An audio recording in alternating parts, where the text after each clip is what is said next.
Any win in Regina is a good win. Welcome back inside Game Day Winnipeg. This is Game Day After Dark. Darrin Bauming alongside my co-host on Bonfire MidWeek. That will be tomorrow at 7:30. Zach Schnitzer. What's going on, Schnitz? Well, like you said, hey, Schnitz, I love that, Darrin Bauming. Again, folks, we were going to call this the Schnitz Bomb Show. I don't know, man. We're this close. It won't let me go. It won't leave me, but I'm going to. Hey, Donnie C's on there, sign guy. Shout out to you, buddy. Listen, like you said, we won in Regina. I don't care if it's a preseason game. I don't care if it's you and me and a couple of buddies go and scrimmage a couple of their season ticket holders. If we win at Mosaic, it's always a beautiful day. It's always a beautiful night. So, oh, is that something on my finger? I was just scratching my nose and, oh, yeah, right. Girl. It's my beautiful, it's my beautiful championship ring. Oh my, we're going to talk more about this another time because we got some exciting stuff with the rings, Darrin. Yeah. But, oh my goodness. This ring is out of this world. Now, I will say one thing about the ring, Darrin. I know we want to get to the preseason game, the big victory over the Rough Riders, but like, I pulled this out of the box the other day. You're excited, hey? Good buddy, yeah. Good buddy Alex Sarnitsky, he drops it off because I couldn't make it to FanFest. My daughter had 2 birthdays that day. I don't know why her friends didn't ask me or consider like what was going on in our life, but drops off. I open the box. My wife takes a video of me, which I'll share at some point. I'm almost in tears, Darrin, because this thing is a thing of beauty. Like the 19 ring was good. This is better. This is like, that was a 7 out of 10 for me, but it was exciting because we hadn't won in 30 years. This is a 10 out of 10. And the first thing she says is, that is hideous. I'm like, because we were talking before, Darrin, to her, it's a piece of jewelry. To me, it's a symbol. Right. The more bling, the better, man. And I'll say this. I brought it around work today just as a joke when I was taking breaks and getting some coffee. And every female, not to be generalized, but every female colleague, that none of them were football fans. They're like, what is that? Are you trying to kill somebody? And then I brought it to a couple buddies there, and they're like, brass knuckles. Look at that. Whoa. So that was super funny. But hey, we're here. Nice to talk to you. We're here again. I want to do this every day. I miss this. And yeah, big win in Regina. So it was great. I thought the Bombers, you could call it the number 2 squad, the prep team, whatever you want to call it. Of course, there were a handful of starters there, but no Zach Collaros, no starting offensive line, no Big Hill or Jefferson or Jeff Coate or, Winston Rose or Nick Taylor or all of those big impactful players among many. But they looked pretty good. 25-16 win in the battle of the backups, I'll call it, for the Winnipeg Blue Bombers. Dakota Prukup and Drew Brown. We'll get into their numbers, what we saw from them. This is what I'm really excited about. Big shout out to Jeff Hamilton of the Winnipeg Free Press. We got a little bit of post-game audio. I just listened to head coach Mike O'Shea on the OB post-game show. Effort, energy. This game was to measure grit. In regards to those things, Mike O'Shea used the word, quote, fantastic. So he was happy with the performance overall by the Winnipeg Blue Bombers and some of those guys. I'll start with this, Zach. Before we get into the defense and the run game, I definitely want to talk about and the quarterbacking. There are a lot of receivers that are going to be like for Buck Pierce and for Kevin Burgoyne and for Mike O'Shea and for Kyle Walters to go, do we like his speed? Do we like his hands? Well, he's been really good in meetings. He's been like BJ Muckelveen, Jackson, Nunn, Harrison with the touchdown. The man named after the Burger King burger, Whop Fillier. A lot of these guys looked really good, and that's not off the arm of Zach Collaros. They looked really good off the arm of Dakota Prukup and Drew Brown. And Dalton Schoen shows up again. Yes, he did. Just one catch. He had the one catch, but here's you noticed something else too. Yeah. we're missing Darvin Adams, right? And Darvin Adams was relegated to a number 3 receiver, number 4 because of Kenny Lawler last year. Right. But Darvin Adams was a blocker. Mm-hmm. And Dalton Schoen, I thought, threw a really nice block on that huge run from Dakota Prukop, 38-yard run from the shadows of our own goalpost. I believe it was the second quarter. So that impressed me too, man. Like you said it, we are deep as heck at receiver. Quick shout out. I see the Canadian Football Countdown guys are up there. Nice. A shout out to Mr. Coop and Mr. Garrell and Mr. Stewart. There's one other guy I think now. I think they have like a whole posse now. So great podcast if you're looking for more CFL content. They're throwing down a CFL podcast network. What is it called now? Fantasy. It's late, guys. Fantasy contest, and I'm going to be in it, representing Bonfire Sports. So stay tuned. Anyway, you better hold it. You better hold it down, man, because when it comes to fantasy football, Canadian or American, I got a bit of a standard set for Bonfire Sports. Well, yeah, you better bring it this year, man. That's all I'm saying. But thanks to everybody for joining Game Day After Dark and the chat. Thanks for joining us on GameDay Winnipeg earlier with the legendary Chris Walby. We'll do that before every game all season. We're going to do this Game Day After Dark after every game all season. And the show's all about you out there. So chime in. Get into the live chat. If you're watching on Twitter or on Facebook or YouTube, you should be able to live chat in all those places. But you can also hit the hotline. Just look above, 816-TIPS. That's 816-8477. You can call, leave a voicemail. If you leave a voicemail, we'll play it on the show. So if like you're watching the game live or you're at the game, say on June 10th against the Red Blacks, and you don't like a call on the field, or you're really impressed with somebody, or you got a gripe you want to air out, or you got a question, call the number, leave a voicemail, and we'll get to that on Game Day After Dark, or we'll get to it on Bonfire midweek. The show's all about you. So thanks to everybody for being in the live chat. Floyd Forever watching live on YouTube is what is the news on Winston Rose. Not too many reports came out of practice, but I had a little piece up. You can check out just a brief video on our YouTube page, and it just kind of outlines this.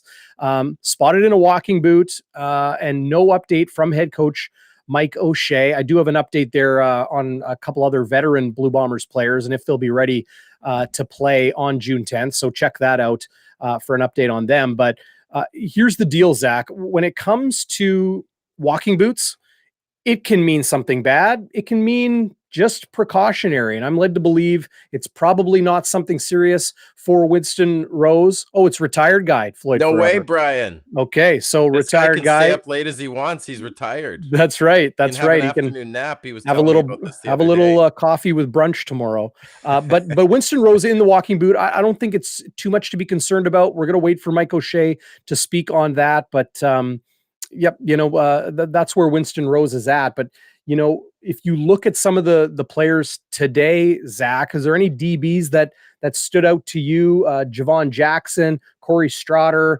Demario Houston made some plays on defense, but he also made it happen in the return game for a second straight preseason game. Yeah, Demario Houston struggled last year, and I kind of joked at his expense. Houston, we have a problem a couple times, but he had a decent return, and he got trucked, and he kept on trucking. So I like that. That's the grit Mike O'Shea's talking about. Malcolm Thompson, though, I mean, we only saw him show up once playing safety. It's talking about trucking. He trucked a guy, and then he followed it up appropriately. No penalty there for showboating with a little bit of, I can't even do it, Darren. He had a little shimmy shake, shimmy shake, and I thought, okay, I'm liking the shimmy shake. I mean, he, in my opinion, I think yours too. He made the team last game. He was unbelievable. So, loved me some. And wasn't there? I mean, you'll know from the back in the day, or Walby, wasn't there Benny Thompson, the assassin, who was a safety? Isn't Thompson a good pedigree of a name for a safety? I guess so. The boom. Yeah, I guess so. Yeah. The Barflies is mentioning it's the shiver, right? You like lay the shoulder shiver down, and then you do the little shiver afterwards. to put a little emphasis on it. But Malcolm Thompson, 2 tackles today. Yeah. But like Mike O'Shea has talked about this too, right, Zach? Guys need to be assignment sharp. They need to make plays. They need to, be smart and on the football field. But one of the things he really looks for is physicality. Because if guys can bring a physical level and be assignment sharp and be where they need to be and all of those things, that physical element brings a lot more to the table and makes an opposing defense very difficult to play against. So shout out to Malcolm Thompson, the Canadian, who was in the Grey Cup for the Ticats last year. He joins, if you can't beat him, join him. He joins the Blue Bombers. Nice. There was Cedric Levine, a 2021 draft pick, a 2022 draft pick out of Carleton, I do believe. 6 total tackles, 5 on defense, had a sack as well. Off the 8 yards. He did some very good things. You got a good Canadian like that can do things on special teams, make things happen on defense. You're probably going to get at least a practice roster spot. I'd imagine he could probably go back to school too if he wanted to. Yeah, him and Randall had a night. I don't know who. I think it was Levine who got the sack, but Randall was in there too, and the defensive line. Here's my big question coming in here, and we'll talk about kicker in a second. Was kicker? It was dime back, and it was quarterback. Who's the number 2? But it was also secondary, because at that point we didn't know about Rose, and then we had Maston, of course, and Brandon Alexander. So as you said, Malcolm Thompson showed up again. I thought Josh Miller got beat a couple times again. He didn't look great last year. No shade on him. Again, he missed some tackles today. No doubt. He missed some tackles last year too, Darrin, and no knock on him. He's a human being who's worked his butt off to get here. But at the end of the day, I don't see how he makes the team. But enough negativity. I want to give a shout out to number 48, Javon Jackson. Yeah. Okay. First of all, number 48 is my jersey number that I bring to the game, that's signed by a bunch of players. That was my dad's jersey I gave him before he passed. So sentimental, but not just that. What's the 48? Was that your dad's 1948. Number? He was born in 48. That's about as creative as Zach Schnitzer gets. I'm just, oh man, I did the third person again, Darrin. My wife, oh my God, she's gonna kill me. Oh, you're gonna get reprimanded. She's not listening. She's going to bed. But Javon Jackson, he had one good tackle I saw, like a squared a guy up. And then he had that pick at the end, which that wasn't just like a freebie like Taekwon Glass had before. That was a athletic pick, and I hear his brother is becoming a CFL fan down in Georgia. Yes. Have you heard anything about this? Yeah, he reached out to me yesterday, and new Canadian football fan. Obviously, his brother trying to make the Winnipeg Blue Bombers as a defensive back. So that's always a cool thing I've found. Is that human element to all of these Americans coming north. Like we hear about the stories of the guys, becoming established here and living in Winnipeg or living in Canada, moving here permanently, starting a family, maybe finding a partner, whatever. But it's, sometimes it's the guys that are only here for a little bit. Now, I'm not saying that's the case with Parker. But these guys come to Canada. It's their first, they've never been to Canada in their life. They didn't know much about Canada at all. I've had family, school-age children in the United States. They don't learn anything about much north of the 49th parallel. So, it can be a good thing that they come up north here. Do you want to mention right here, Scott Roger, who's watching live on Facebook, says, shout out to the Winnipeg Rifles in Blue Bombers training camp. Awesome. They were taken on the road. Love that the Bombers support development. I have a feeling, Scott Roger, maybe your son is Jake. Pretty good Winnipeg Rifles football player in his own right. But big shout out to some of those Rifles players that dressed again tonight. Now, it was Miguel Lino, who was sick and unable as an offensive lineman, unable to make it to the game in Regina today. So he didn't dress. But number 14, Joseph Funk Clements, had 2 total tackles, 1 on special teams, 1 on defense. One of the real bright spots of Blue Bombers training camp was receiver Luke McMillan, wearing number 0. He did not have a catch in this game, but he had made things happen throughout training camp all year long. And definitely want to draw attention to those Winnipeg Rifles kids. They Kyle Chorney was playing safety in camp, and in today's game. I don't think he popped up on the score sheet, but big shout out to all four of those Winnipeg Rifles. Head coach Jordy Wilson, a team near and dear to my heart, Zach. I do their play-by-play. I'm on their board. Yeah, that's great. But great development program, and there's a lot of CFLers, including Blue Bombers long snapper right now. Mike Benson is a former Winnipeg Rifle. Keenan LaFrance, former Blue Bomber. He was on the other side of the field today for the Rough Riders. He was a former Winnipeg Rifle as well. So there are those ties. Yeah, and one of my friends at work saw the ring I'm wearing right now, folks. Oh, hey, Ray and Benny Talk Sports is here. Ray, how are you, buddy? They have a great YouTube show as well. Ray, if you don't mind, put up the link to your show, because you and Benny are good. You rocking the Steelers jersey today. I saw the terrible towel. Let's go Steelers. Actually, I'm a Chargers fan. Ooh, Chargers. They were great back in the Danian Tomlinson days. They faded. Oh yeah. Listen, Antonio. yeah. Listen, Jamal Parker was another guy. You mentioned him that popped. He had that fumble. And okay, tell me if I'm reading too much into this as a homer, as a Bomber fan. Okay. The rider, I don't know who it was. He muffs the punt badly. Okay. And it ends up for a touchdown for us. Jamal Parker is right there and he recovers the fumble. Okay, that's great. He is right there. But the fact I thought that he didn't take the no yards call impressed me, because you're running full speed. You want to take that guy out.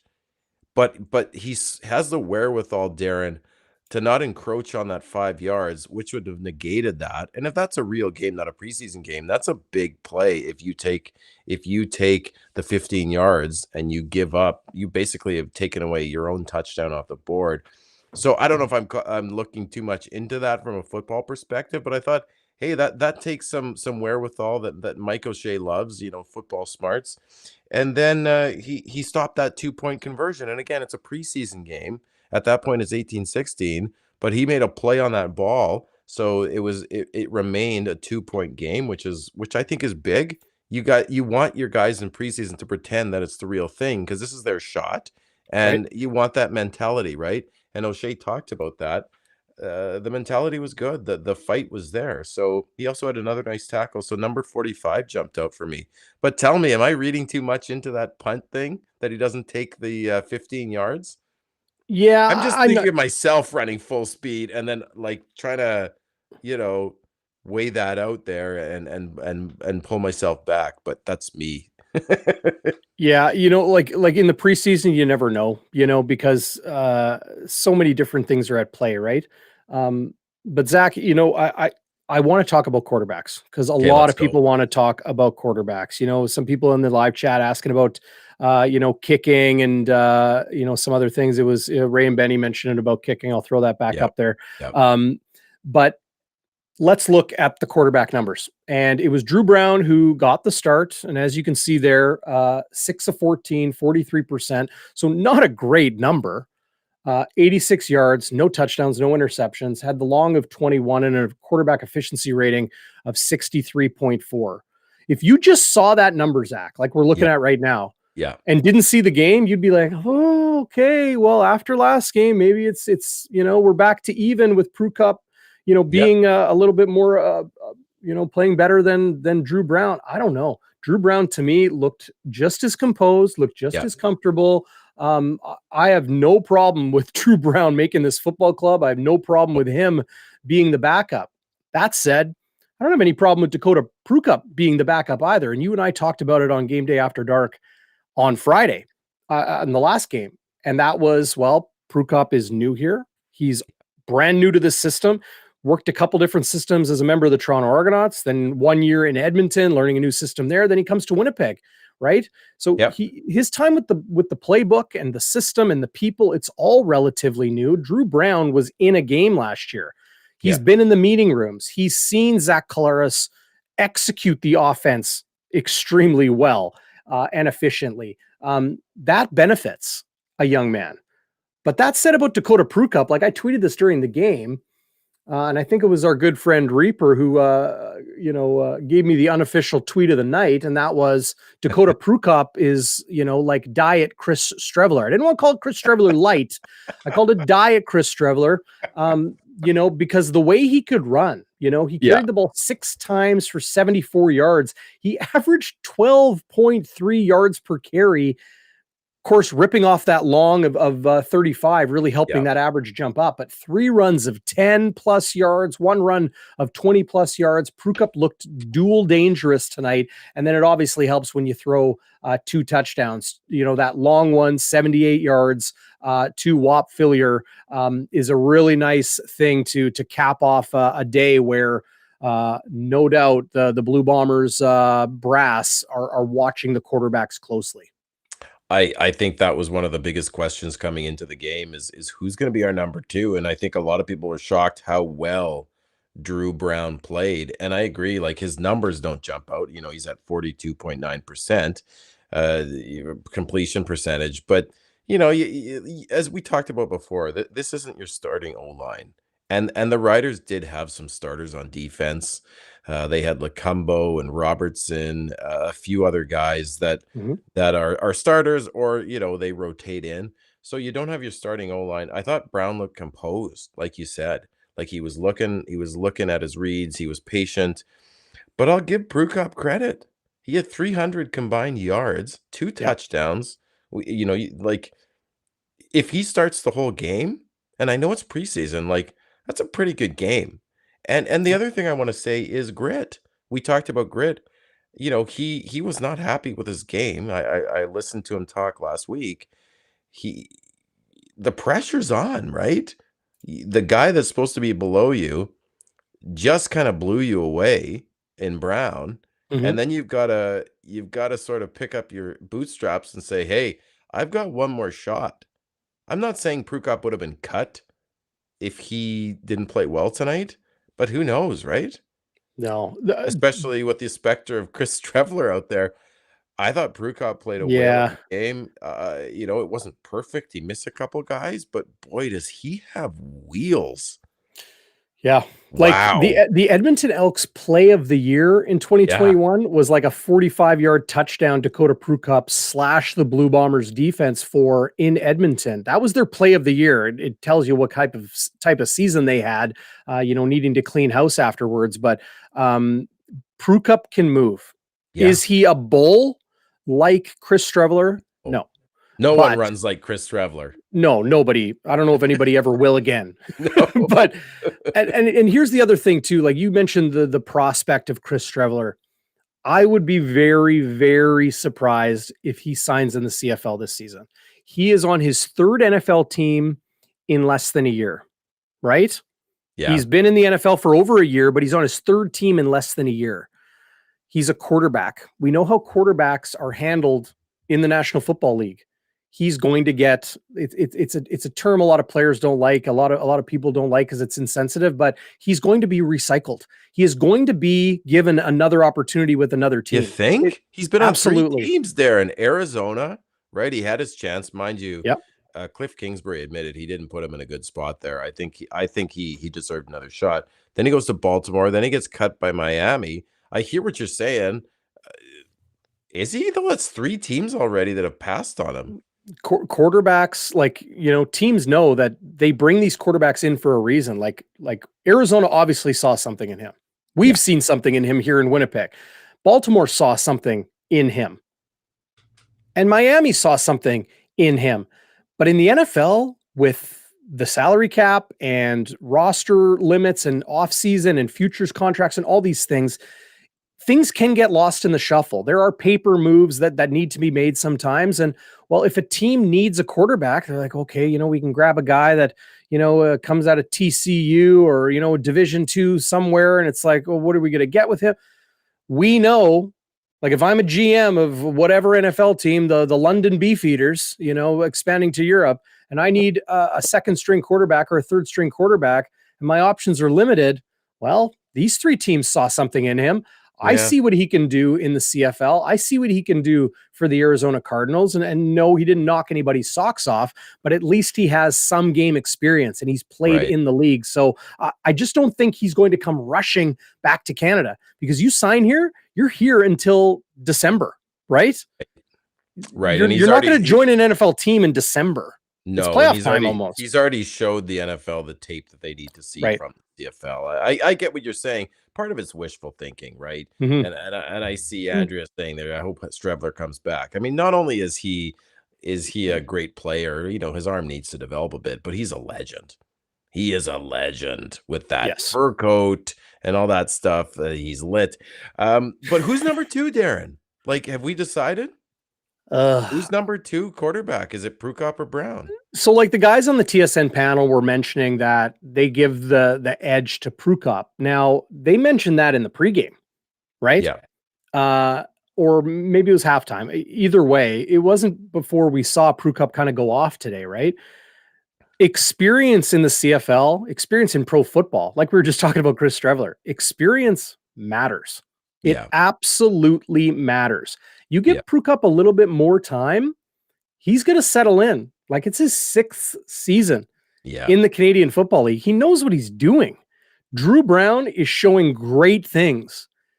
But let's remember, whether it was Buck Pierce or Bo Levi Mitchell or even Zach Collaros, these guys were 3rd stringers, 2nd stringers for a good stretch of time before they got their opportunity to start. Look at Cody Fajardo. I mean, not exactly that I'm stringing his praises because he's a Rough Rider, but yes, he was 3rd and 2nd string for years before he, you know, then 1 year in Saskatchewan, he's the West Division nominee for MOP.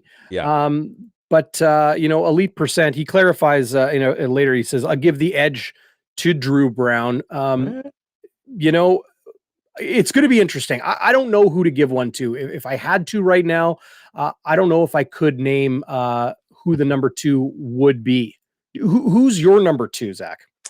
Well, I think Prukop's going to play short yardage, and I've 100%, seen, if I'm not mistaken, Darrin, correct me, I think I've seen him holding on kicks. Yes, he is the holder. So again, you want a veteran doing that. Yeah, so he's the veteran. He's got the experience.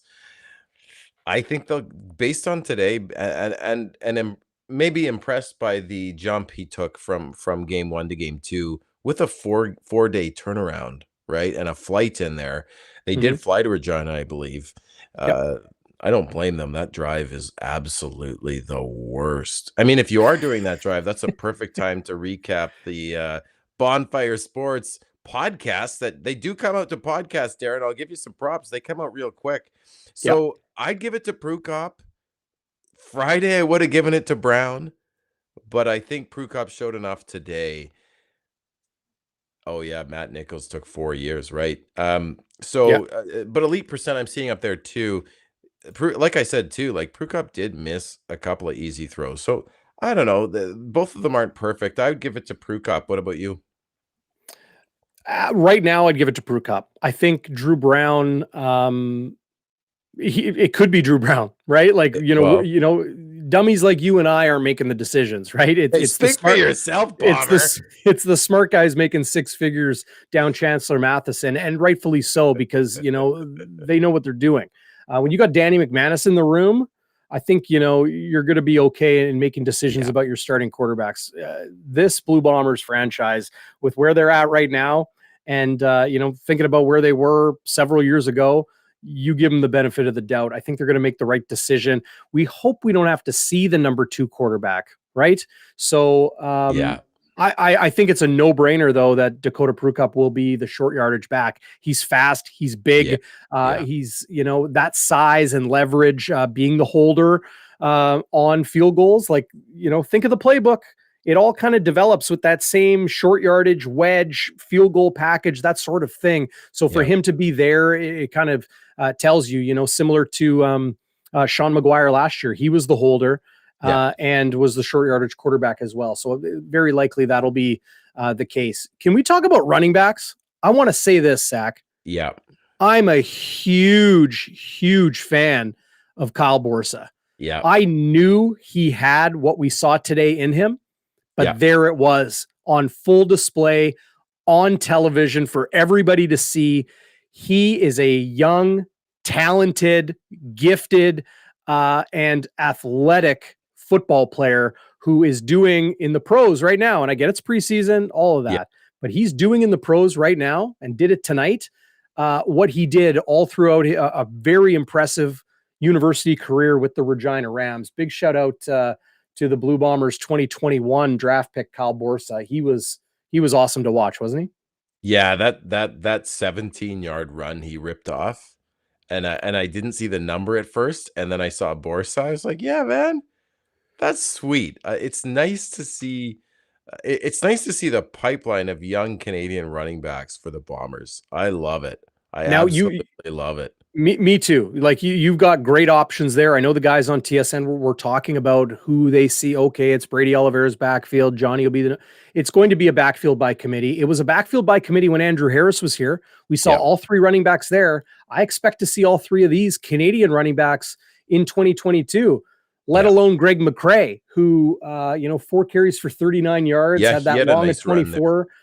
2 runs of 10 plus yards, 1 run of 20. That run of 24 was really nice. He had a very good day. I do want to draw attention, though, to Kyle Borsa's average. There were times, like, let's talk about the first quarter especially and how rough that offensive line looked. Yeah. There were times where that zone blocking scheme that the Blue Bombers do so well worked really well to give Kyle Borsa some space to bounce out to the outside, make some nice runs. But there were other times where the offensive line just collapsed and Borsa lost yardage. A big reason why he only had 20 yards on 9 carries. He had some big runs, like some really nice power runs, not easy to take down than other times, taken down in the backfield. Let's just remember who was leading the way, that offensive line. Well, a lot of guys that Darrin. will be getting phone calls tomorrow. And I'm not saying it's because of the way they played in this game, but they've got to cut the roster down. You can't keep 14 offensive linemen. They got to make some decisions there. Yeah, I mean, that 2.2 doesn't look good, but you're right. You look at, they didn't have any starting O-linemen. And like I said, Saskatchewan did have some starters and rotational players in. So, yeah, he got stuffed a bunch. But when he was given a chance, he ripped it and he was fast. So just want to give a shout out. You talked about O-linemen. Tomoyo Machino, as well as linebacker Les Maruo, first Japanese-born players to get a Grey Cup ring. Yeah. Not 1, but 2.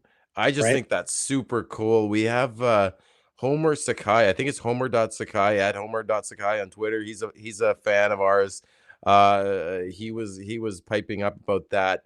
I just think that's super cool. And it draws me to some firsts the Bombers have had. You had Theodric Hansen, who was the best global player by far. Yep. He laid the Thunder in 2019 Grey Cup. We'll never forget that play. I think he was the first German-born player to win a Grey Cup. And of course, maybe even most importantly, we've got the first woman on the Grey Cup twice in our chair of the board, Dana Spiring. So I just wanted to give a shout out to that. But yeah, and Shane Simpson had a couple nice runs, eh? He did. And he's one of those guys that's been working with the receivers as well. So, but there you see Simpson's numbers: 6 carries for 26 yards. Not too bad. 4.3 yards per carry. It's going to be tough. Like, McCrae's looked good, in my opinion, Zach, in both preseason games. If they're going to keep all 3, they will keep all 3 Canadian running backs. Yeah. The decision is, does Kyle Borsa start the year on the practice roster, and then Greg McCrae or Simpson? I'm going to personally give the edge to McCrae, but we will see in the coming days when they have to make that decision. Will they keep an American there as well that can, line up at receiver, add into the return game? There's a lot of factors in play there, but overall, I think it's really good. The Bombers, as far as the ratio is concerned, you lose Andrew Harris, like that legendary status player. He moves on in free agency, and you've got 1, 2, 3 really good looking Canadian running backs to take over things. I think they're loaded on offense. Honestly, Darrin, when I think about this team going into the regular season, the offense is the least of my concerns. Honestly, I think we're loaded at receiver, even with the Saunders debacle. You worried about defense? Yep. And is it Dime back and safety? Who played dime back? Like Rutledge was supposed to play dime back tonight. I didn't even see him out there. That can be a good thing. That can be a good thing. It can be. Does anyone like did he play all the snaps at dime? Like I didn't see him at all. It's hard on the TV broadcast, right? They don't show that wide shot on him. He had one tackle. He had one defensive tackle. That can bode well. You know, well, I don't know how much he was in the game. It's very tough to see on television because it is about the quarterback and the line of scrimmage. And then deep it is hard to see out. For sure. You know, don't get Chris Walby started on that, but we will digress. It's super entertaining to get Walby going. He gets passionate. Absolutely. Did Rutledge have a tackle? I'm looking here, man. He got one defensive tackle. Does he? Yeah. I'm looking on CFL.ca here. Here, I'll send you a link, Zach, to this. This is the back end of I believe the official stats. But there's Donald Rutledge, number 38, American rookie, first year in the CFL that was lining up at safety all through training camp, moved down to dime, strong side linebacker, following the injury to Mercy Maston. I think, like, let's say Winston Rose isn't ready for week 1. But he's good for week 2. Let's just say that's the case. I don't know. But if he misses the first game, I think the Blue Bombers will be okay with moving Nick. I think it would be Nick Taylor would move over and play corner next to Dietrich Nichols, the halfback. Okay. And then they would bring in a younger player like a Demario Houston or you know, like one of the rookies. Don't say Josh Miller. Do not say Josh Miller. I know you weren't a fan of Josh Miller's game today with 2 of those missed tackles. I'll give him like he had the path to make the tackle. Josh Miller did. He just couldn't make the tackle. So he finished with 1 today. I don't know if you can see it there on the screen. He did, but had the path to the tackle, just didn't make it. So he's halfway there, but I'm sure he would like those back. But yeah, like Nick Taylor, the Blue Bombers veteran DB, he would probably move over to boundary corner, and then they would have a young guy come in, you know, next to Taekwon Glass at that halfback spot. But safety to me is the bigger concern. Yes. Like, I was going to who is the starting? Is it Nick Hallett? I don't know. Is it Malcolm Thompson? He's made a pretty good bid for himself. I think it's Malcolm Thompson, although how many snaps did Nick Hallett get at safety today? I didn't see, because again, you know, they focus on the QB, but do we have his stats? Nick Hallett, did he? He had he was there. He had 2 tackles. Yeah, right at the top there. Yep. So he had 2 tackles. I don't know. Malcolm Thompson has stuck out to me, but you said it, Darrin. That veteran presence that carries weight. So 100%. I think Malcolm Thompson is going to make the team? Absolutely, especially if he can play on special teams. He's a Canadian, but maybe you throw Nick Hallett in because he's a veteran and he knows the system. So yeah, I don't know. It's just I need to see it. I need to see it. I need to see the defense in action week 1 against Lapo's offense, against Jeremiah Masoli, who sometimes gives the Bombers fits. Sometimes. I need to see right. I need to see Rutledge in action because Masoli's going to take off on the run. We know that. We know he likes to mess with people. Masoli, he likes to mess with people. So I need to see that. I need to see how Casey Sales and Ricky Walker play. Yeah. We've lost we've just lost a lot of talent. Now, am I being a negative Nancy? Maybe. I don't know, but I'm just a little concerned, that's all. But can we get to kicker? Because no questions were answered here about kicker, but you go back. You want to say something real quick as Waiters 27 watching live on YouTube. Thanks to everybody for being in the live chat, joining us live. You know, if you missed some of it, podcast will be available soon after. Does Winnipeg have any interest in Jordan Williams-Lambert, cut by the Calgary Stampeders just a few days ago? I don't think so, because he's a veteran. So he's probably going to want a little bit higher salary than, you know, these rookies that have come in. Like, think about the work that Dalton Schoen has done. Yeah. You mentioned the block he made on a run by, was it Drew Brown? Prukop, sorry. Blake Jackson has made some good things happen throughout camp, even camp last year before he had that season-ending injury. You've got Janarian Grant, Tavares Harrison had a nice catch. He sure today. did.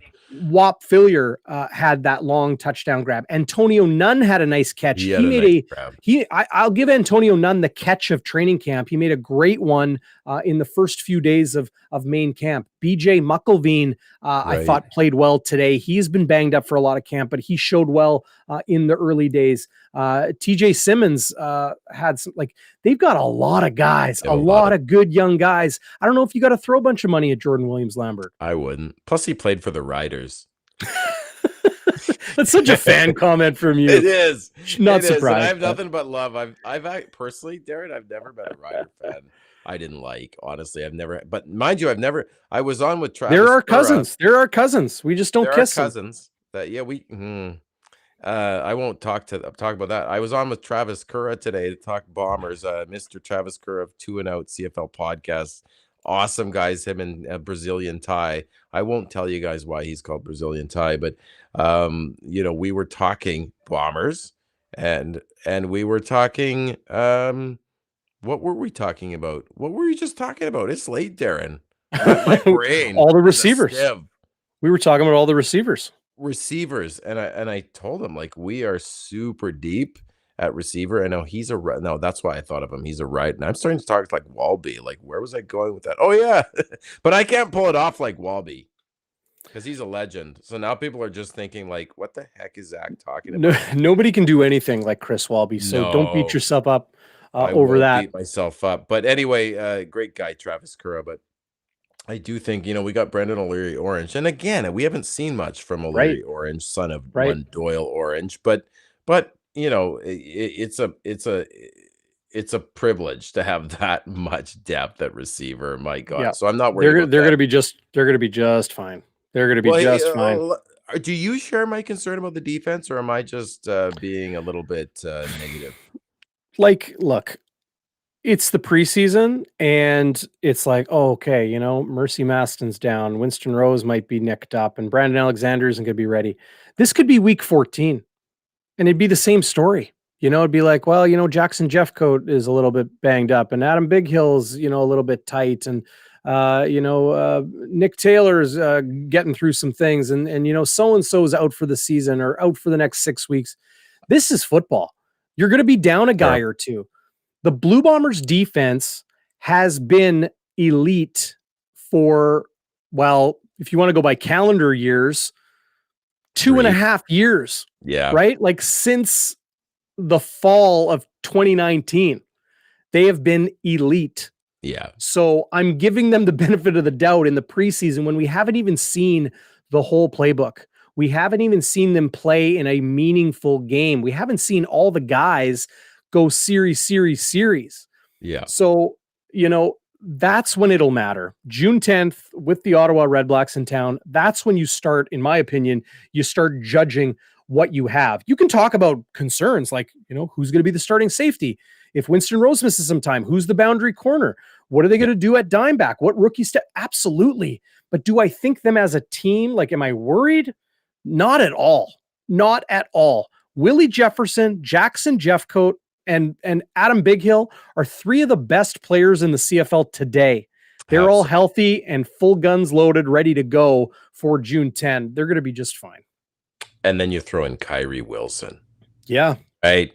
The legend of Kyrie Wilson, who put that Grey Cup to bed as he cradled that pick like this, put it to bed. I love Kyrie Wilson. Nobody talks about him. He is that is so true. That is so true. Linebacker. He is. And he, like Kenny Lawler, like Brandon Alexander, like Rashid Bailey. Yeah. All of these guys spent a year on the practice roster. All of these guys spent, bided their time and waited for their opportunity after making the team. That's what these guys who dressed in Regina tonight are hoping to do. They're hoping to seize a future opportunity. Yeah. They're hoping for a practice roster spot for a backup spot as a special teamer, as a number 2, as a contingency plan, because then they're going to be able to continue to learn the Canadian game, continue to grow as a person and as an athlete. We got to remember, these guys are in their mid-20s at best. Some are in their early 20s. Yeah, like they're young between the ears as much as they're anything. And I was very mature in my mid-20s, Darrin. I'll just I bet you were. I bet you were. I know I was extremely mature, like dropping out of university and, working the family business, going back to school. I was very mature. Yeah. All those terrible part-time jobs I had. Oh yeah. Those build character though. Hey, just like being on the practice roster. That's exactly it. You learn from your mistakes. You do the hard work. You build character, you build wisdom, and you grow. And that's why Brandon Alexander is as good today as anybody who's played safety in the last number of years in the CFL. Take your time. These guys will develop. We'll see flashes from them in these games, right? Yeah. And then we'll see it pay dividends down the road. So okay, sorry. I gotta say, before we get to kicker, I want to pick up on the O-line here because I'm seeing some action in the chat. Who's gonna start? Is it gonna be Gray or is it gonna be Liam Dobson? And I want to recognize Mr. Sard is here, who is who I recognize from the Morning Big Blue. If it's the same Sard, the Morning. How many Sards can there be? Forum, a guy who's been a big supporter of mine whenever I post anything. So welcome, Sard. Nice to see you. But what do you think there? Who's starting at that guard spot? Well, I'm going to pull up my depth chart here on bonfiresports.ca. So if you head to bonfiresports.ca and you click on the news tab at the top, right up here, see my mouse? So maybe you can see it, maybe you can't. But anyway, this is what you'll get. Shout out to Easy EV, easyevinstall.ca. If you need a solution for vehicle charging for your home or business, Easy EV makes it really easy. Call my buddy Mark. Played football with him actually for the St. James Rods back in the day. Great guy and can help you out there. Let's look at the offensive line, Zach. Okay, let's go. Okay, now I know that's small, especially if you're watching on a phone or an iPad or that sort of thing. But hopefully you can see, of course, the man Stanley Bryant at left tackle and the man 1A, 1B, the happiest man in the football field, DeMarcus Hardrick at right tackle. Pat Neufeld has not practiced through camp. It wasn't the case in 2021, but it was in 2019, and he missed a good chunk of the season. But I asked Mike O'Shea, will he, amongst a few others, be ready for June 10th? He expects him to be ready. So these veterans, you don't have to put him through the rigors of training camp, especially someone like Pat Neufeld that knows exactly what he's doing. Keep his body as good as it can be. And then, of course, Michael Couture, CFL PA All-Star in 2021, bit of a snub in the media voting for All-Star at center. It is tough when you're, at a position where there's a lot of good centers in Canadian football. I have Jeff Gray as my starting left guard. Liam Dobson has been here for 10 days? Yeah. So you're going to say, okay, welcome to Canadian football. I understand he's a Canadian, but he played for Maine and then Texas State and then a little bit of, cup of coffee in the USFL, if you can call it that. I think he was on the field and did some workouts, but he's never played Canadian football. And, I think he still has a lot of growing to do. Is he a big, nasty road grader of an offensive lineman? Looks like it, seems like it, and you hear about that. But Jeff Gray has played in games. Jeff Gray dressed for the Grey Cup. Jeff Gray is familiar with this system. I'm giving him the nod early. Will he be pushed by, say, a Chris Kolinkowski? I got him there at center. Yeah. Or Ben Kazwara. 2 Canadians there. Will he be pushed by Liam Dobson? Absolutely. Is it his job to lose? Yes, it's his job right now. That's my opinion. Of course, we're going to have to see, how things shake out. Yeah, it's hard to argue with you there when you look at what Gray has brought in the past couple of years, and he stuck around even though he wasn't starting. He did start a couple games. He's mean, and that's funny you say that. Like what I've heard about Jeff Gray is that he's mean and nasty in that pile. And I remember him a game in 2019 when Streveler was starting, and we went into Edmonton. And that game was close until Jeff Gray got into a pile and Drew, I think it was I just watched this on the CFL recaps because I watch those all the time when I'm working out. It just passes the time. I love them. The CFL recaps on CFL.ca and Jeff Gray. I think he gave someone a slap or did something, but then the guy's retaliation got the 15-yard UR penalty, which moved us. And there was another unnecessary roughness on this play, moved us to the goal line. And I'm like, I like that with Jeff Gray, that he can get under guys' skin. And I remember he just walked away like this, just kind of danced away like my daughter when she does ballet. I'm just laughing because everybody knows Jeff Gray instigated that. But he's just, oh, hey, I didn't do anything. I didn't do anything. So that's a savvy football player. We see a lot of players do that, right? Absolutely. He was kind of channeling maybe his inner Simone Lawrence there. But, maybe Simone was in that pile, right? So the Barflies watching live on YouTube. Shout out to everybody watching live right now on our Bonfire channels. The Barflies, doesn't Jeff Gray have more of a tackle body, like an offensive tackle? Yes, I would say he's that body type, but the way he plays and the knock I had heard on Jeff Gray when he was in the NFL. So like standards a little bit different, I think, because there's so many more elite level players down there. Like the talent level is very close, but there's just a lot of good offensive linemen, 32 teams in that league, right? Yeah. Is that, the hips and the feet maybe not quite up to par with tackles in the National Football League. So I don't know, maybe Jeff Gray is like a Pat Neufeld. He can kick out to tackle in a pinch.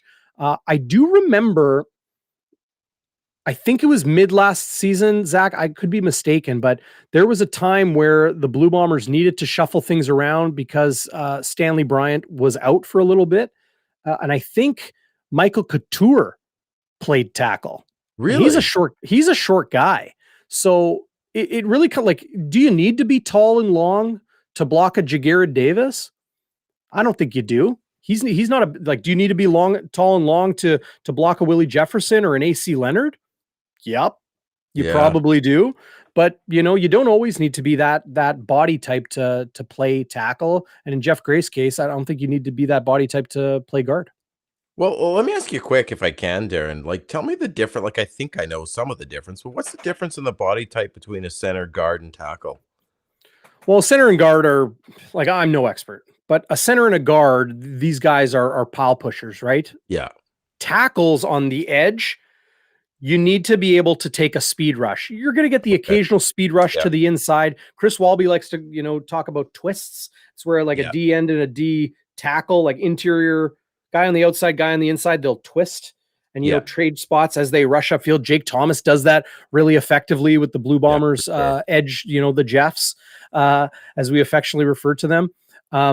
But for the most part, those tackles need to be able to kick, and get outside really quickly on a guy that is 6'6" and 230 pounds. That's why defensive ends are 230 and defensive tackles like Stove or Casey Sales or Amondo Sewell or Jake Thomas, they're closer to 300 or over 300 pounds. Yeah. They're the big guys that you need to kind of plug things up in the middle. So, that's kind of the layman's breakdown. No, that's helpful. I mean, you can be a football fan for life. And if you don't play, you don't necessarily know those body types and the size and the speed you need. And by the way, I learned something every CFL game I watched, Darrin. There's something I learned that I'm like, I didn't know they could do that. Or I didn't know that was a single point. Or, sometimes you see those quick kicks or something and you're like, I didn't know that guy could recover the ball. That's one of the reasons the CFL is such an absolutely awesome game. Oh, Jeff Hamilton's joined. Hammy jumps into the live chat. What's going on, Hammy? He agrees with me. Well, Jeff's a smart guy. He knows he should. The Barflies saying that lower center of gravity would be more beneficial at guard. That is true, but let's remember, it's not a prerequisite, right? It's the indication. If you're low to the ground, you're probably going to be a center or a guard, but you don't have to be. You look at, a Justin Sorensen or a Mike McEwen, or Sorry, Sean McEwen. Pardon me. Right. Shout out to the curler, Mike McEwen. I didn't pick up but on that. yeah, Sean McEwen, of course. These guys are 6'6", 6'8", and they're playing interior spots. Yeah. It's not a prerequisite. Now, like if you have a short quarterback like Drew Brown throwing over a couple 6'7" guys on the O-line, yeah, it can cause some problems. You got to maybe account for that in your blocking schemes. But that's another reason why the shorter guys generally are in the middle, because not every quarterback is 6'6". Not every quarterback's even 6'3". You know, if you're Jeremiah Mazzoli, if you're Buck Pierce, if you're Drew Brown, if you're Zach Collaros, you know, Cody Fajardo's taller.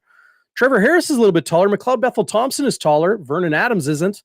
Can he throw over a 6'8" center or a 6'8" guard? Probably not. These are the little things people don't always think about when it comes to offenses and quarterbacks trying to sling the ball over their line. Hey, listen, football's a game of details. Sometimes infinitesimal details. Yeah, I just threw the word infinitesimal in there. That's pretty good for, what are we at, 11:57? It's still Tuesday, but barely. Like, shout out to me. Jeff Hamilton. Does he like the hammer or is he hammy? He growing up, he was called Hammy. Okay. I started calling him the Hammer because my dad's best friend, R.I.P. Hammer, was he was the Hammer, right? Okay. So when he passed on, I became good friends with Jeff kind of right around there at the same time. So I just started calling him the Hammer. But yeah, Hammy was, I think, his Jeff was a hockey player, right? So like they like the Y's on their nicknames. Oh, right? Yeah. Football guys, players, it's a little bit different. They, mix it up a little bit. I think Dietrich Nichols is Ghost. I think that's his nickname. I'll correct myself on a later show if that's the case. Can I tell you my favorite Blue Bombers nickname from years gone by? Yeah. Julian Fioli Godino.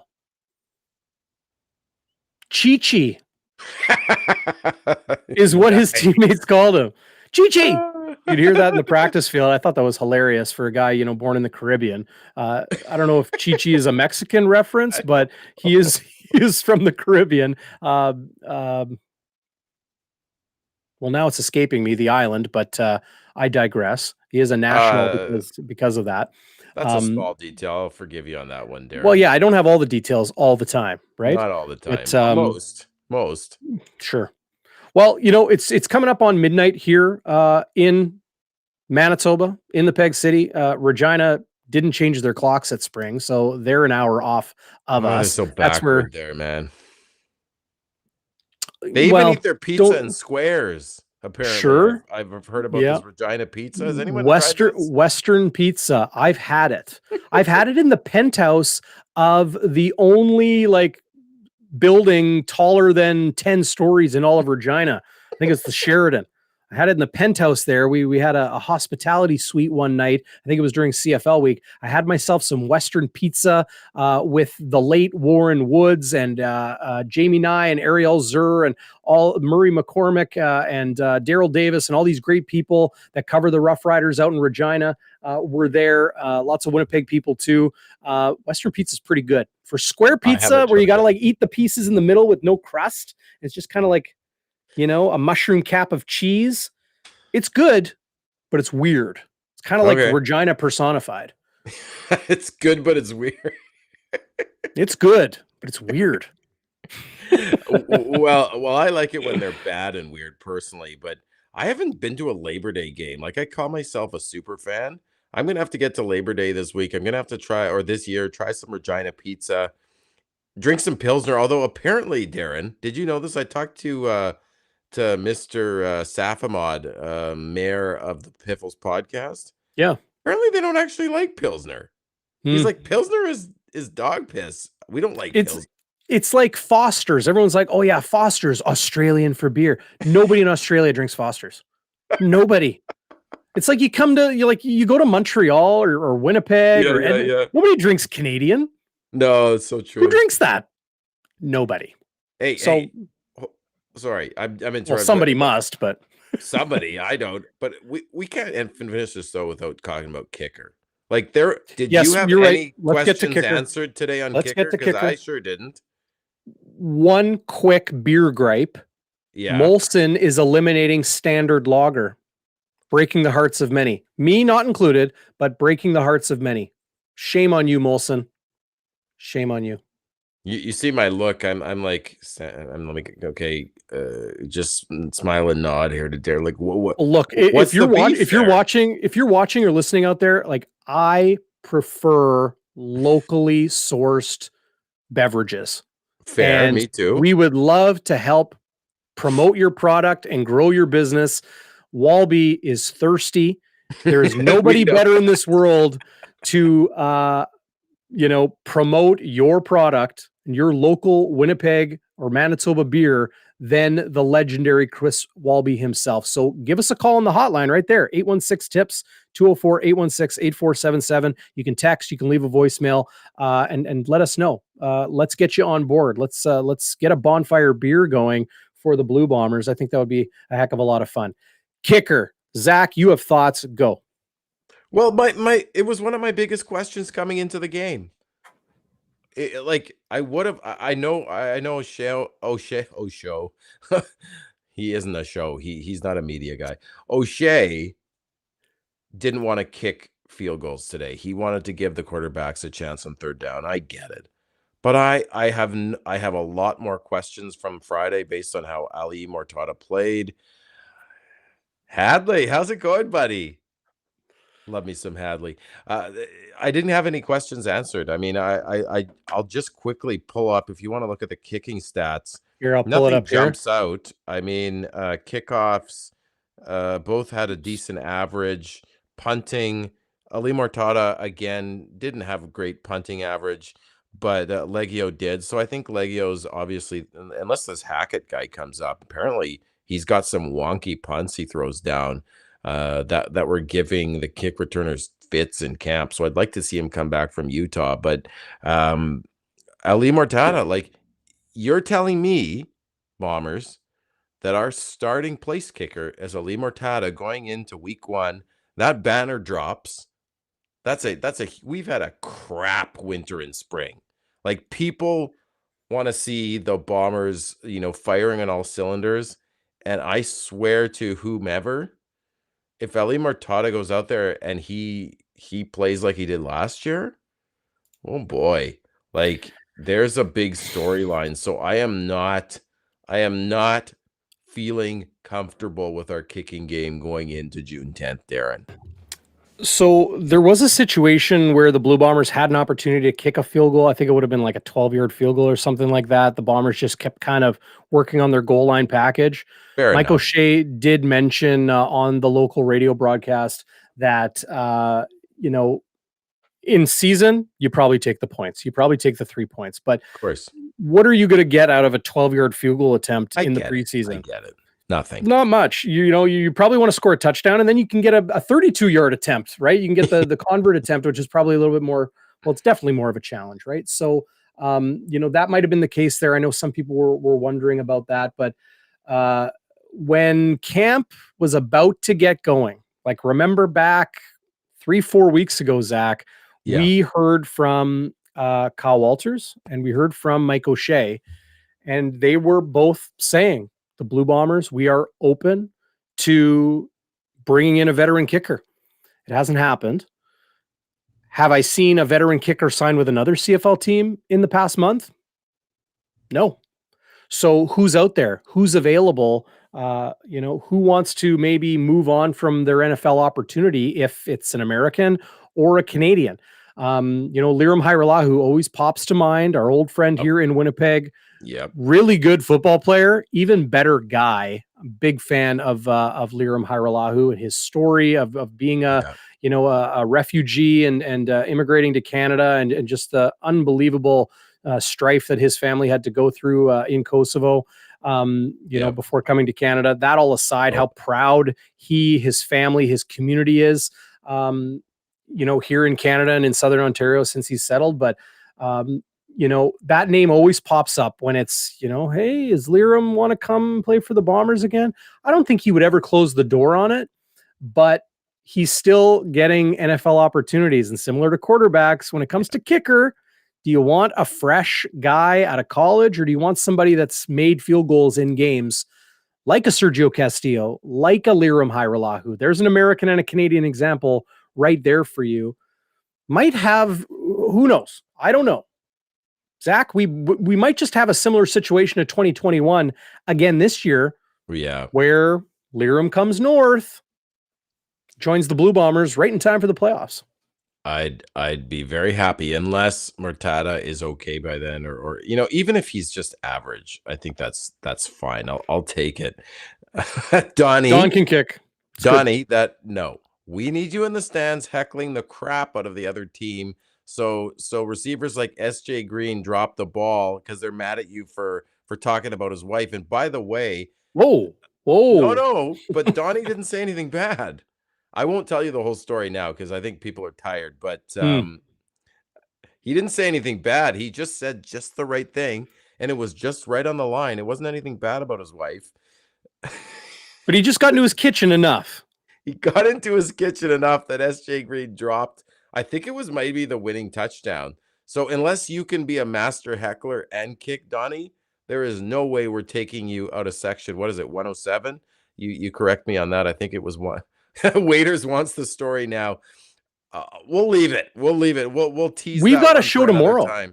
We got a show. We got a show tomorrow. Yeah, Wednesday, 7:30, right back here on Bonfire Sports. It's Bonfire Midweek with this guy to my virtual left, Zach Schnitzer. He's got great stories to tell. I'll talk a little football. You can join us. This is what I need you to do out there, though. Subscribe on YouTube. Hit the like. Helps us out a real heck of a lot. And get on the hotline. Like, you're texting your buddy right now anyway. You're going to call, your mom or your significant other or your boss tomorrow. Like, same messaging rates apply as, just like when you text your mama, like it says right there on the bottom of your screen. Hit the text line 204-816-TIPS, 816-8477. It's very similar to Crime Stoppers, back in the day. If you're a Winnipeg kid and you remember that, 786-TIPS. We got 816-TIPS here on Bonfire Sports. So hit that up and we'll be sure to get your voicemails on the air. We'll read your texts. Be sure to leave your name so we can give you a shout out as well. But everybody in the live chat today, Waiters and Dawn and Scott Roger and everybody. I can just go through the list forever. Big shout out to everybody who's come back again. Got Milt, the Barflies, Hammy, Sard, Brett Olson, all of you. Huge. Yeah, Canadian Hadley. Football Countdown. Yeah, everybody's been in today, which is just awesome to see. So, Donnie boy, thanks for popping in. Thanks for watching live. Last word from you, Zach? I gotta say, Darrin, like, I don't talk to my friends every day, but I'm pretty much looking forward to talking to this. Look at these kind eyes, this nice beard. I'm looking forward to talking to some Darrin Bauming tomorrow. Oh, I thought you were talking about yourself. You were like, beard. Oh no, not me.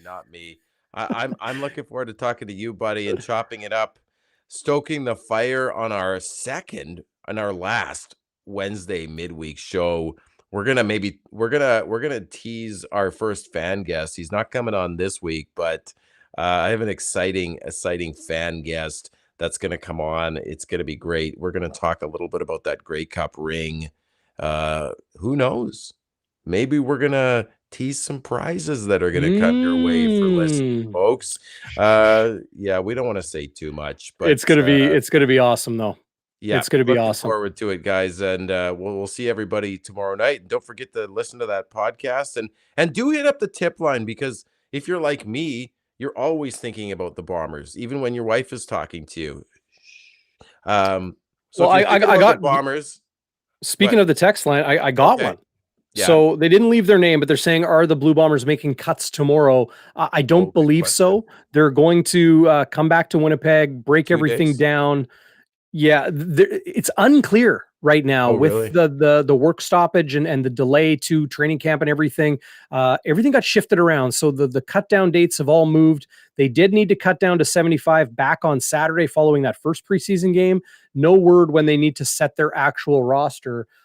There's still a bunch of games to be played in the CFL, right? Like there's still like the Riders got to play in 3 days. They're going to play on Friday night in BC. That game is also on TSN. I'm looking forward to that one. Maybe we'll see some Fajardo. I would like to see a little Nathan Rourke at the controls of the BC Lions offense. Absolutely. And some of the receivers they have there as well. But Bonfire midweek Wednesday night, that is tomorrow, or if you want to be technical, today, 7:30 p.m. And then we're going to go Tuesday nights all season long. Tuesday nights, 7:30, right here on Bonfire Sports. This happy Bomber fan next to me, this curmudgeonly Blue Bombers reporter, bringing you some fun stuff every week. And Vicky said cuts on Saturday. Vicky's short. Again, someone that doesn't have to worry about going to bed early because she's retired. Oh, nice one, Vicky. Thank you. I don't know where you're getting your info, but she knows. She knows her stuff. And again, check out Ray and Benny Talk Sports. They're on YouTube. Maybe they'll drop it in the chat here, or just I'll tweet it out. Great guys, and they have a live YouTube show. They cover the Bombers, but also every other sport you can think of. And good night, everyone. It's been great to see you, and we'll see you all, I guess, tomorrow. That's go. Right. Sleep well, Zach. We'll see you. Okay, cheers, buddy. everybody. Talk to you.